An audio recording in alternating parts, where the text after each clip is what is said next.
दोस्तों हमारे देश में एक बात कही जाती है कि जब में नहीं था गूदा तो काहे को कूदा। और ये बात आजकल फिट बैठ रही है अपोजिशन के प्रेसिडेंट कैंडिडेट यशवंत सिन्हा पर। यशवंत सिन्हा को पता था कि वो इलेक्शन नहीं जीतेंगे। अरे वो क्या, पूरा हिंदुस्तान जानता था कि वो इलेक्शन नहीं जीतने वाले, क्योंकि आज तक का रिकॉर्ड रहा है कि अपोजिशन का प्रेसिडेंट कैंडिडेट कभी भी इलेक्शन जीतता ही नहीं है। उसके बाद भी ये बंदा अपनी बेइज्जती करवाने के लिए इलेक्शन लड़ने को तैयार हो गया। और अब जब जगह जगह इसकी बेइज्जती हो रही है, जब जगह जगह इसको मुंह की खानी पड़ रही है, तो ये बंदा खिसिया रहा है। भाई अगर अपोजिशन का कैंडिडेट प्रेसिडेंट बन सकता, मतलब अगर अपोजिशन का लीडर या अपोजिशन का कैंडिडेट प्रेसिडेंट इलेक्शन जीत सकता, तो शरद पवार ने पहले ही हाँ कह देनी थी। अगर अपोजिशन के कैंडिडेट को प्रेसिडेंट बनने का जरा भी चांस होता तो फारूक अब्दुल्ला क्यों मना करता। और जहां तक मुझे पता है यशवंत सिन्हा अपोजिशन की पहली पसंद कभी थे ही नहीं। पहले वो शरद पवार के पास गए, उन्होंने मना कर दिया। उसके बाद वो फारूक अब्दुल्ला के पास गए, जब दोनों ने मना कर दिया उसके बाद अपोजिशन ने यशवंत सिन्हा को अप्रोच किया। हैरानी देखिए कि लाइमलाइट में दोबारा वापस आने के लिए ये आदमी इतना ज्यादा भूखा बैठा था कि इसको पता था ये हार जाएगा, उसके बाद भी इसने हाँ कह दिया।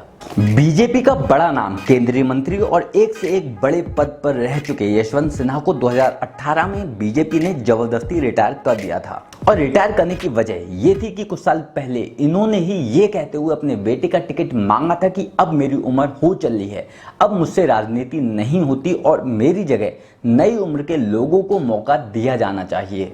पार्टी ने यह बात कुछ ज्यादा ही सीरियस ले ली। इनके बेटे की तो पॉलिटिक्स में एंट्री हो गई, लेकिन इनका बोरिया बिस्तरा बन गया। तब से आज तक यशवंत सिन्हा उसी फ्रस्ट्रेशन में बैठे थे और आए दिन बीजेपी को घेरने की कोशिशें करते रहते थे। अब तक इन्हें कोई पूछता था नहीं, अब इन्हें मौका मिला तो कूद पड़े। पर बदकिस्मती देखिए, जिन लोगों ने यशवंत सिन्हा को अप्रोच किया था, मतलब जो लोग फ्रंट में थे, अब वही लोग इनको सपोर्ट नहीं कर रहे। जैसे कि झारखंड के सीएम हेमंत सोरेन, बंगाल की ममता बनर्जी, अपने यूपी का मंगरुआ, और सुनने में आ रहा है कि शिवसेना भी। दुनियादारी की बात छोड़ो, इनका खुद का बेटा इनके साथ नहीं खड़ा है और बीजेपी की द्रौपदी मुर्मू को अपना समर्थन दे रहा है। अब जब निर्दलीय छोड़ो अपने भी दूर जाते दिख रहे हैं, तो चिचा को पागलपन के दौरे पड़ने लगे हैं और ऊल जलूल बातें कर रहे हैं, ऊल जलूल बयान दे रहे हैं। यशवंत सिन्हा का कहना है कि अगर वो राष्ट्रपति बनते हैं तो वो सीएए को लागू नहीं होने देंगे। यहां उन्होंने अगर इसलिए लगाया क्योंकि वो जानते हैं कि वो प्रेसिडेंट बन ही नहीं सकते हैं। अगर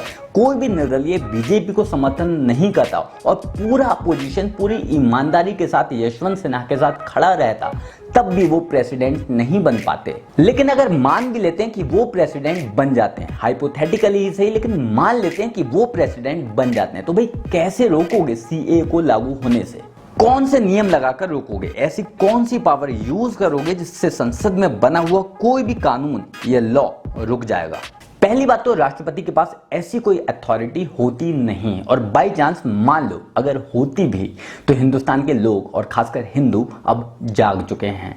ना तो आपके बस का इसे रोक पाना था और ना ही अपोजिशन में ऐसा कोई भी नेता है जो सीएए या फिर आर्टिकल 370 को लेकर अब छेड़छाड़ करने की हिम्मत करे। मेरी बात मानो चाचा, बुढ़ापा आ चुका है आप पर। सठिया आप पहले ही गए थे, बस पगलाओ मत, रिटायर हो जाओ और बची हुई जिंदगी को इज्जत के साथ गुजारो। बाकी आप लोग इस बारे में क्या सोचते हैं कमेंट कर जरूर बताएं। मेरे साथ जुड़ने के लिए, मुझसे बात करने के लिए आइए इंस्टाग्राम पर, फेसबुक पर या फिर ट्विटर पर, लिंक मैंने नीचे डिस्क्रिप्शन बॉक्स में दे रखा है। जल्द मिलते हैं किसी नए वीडियो में नए टॉपिक के साथ। तब तक के लिए गुड बाय, नमस्कार, जय हिंद।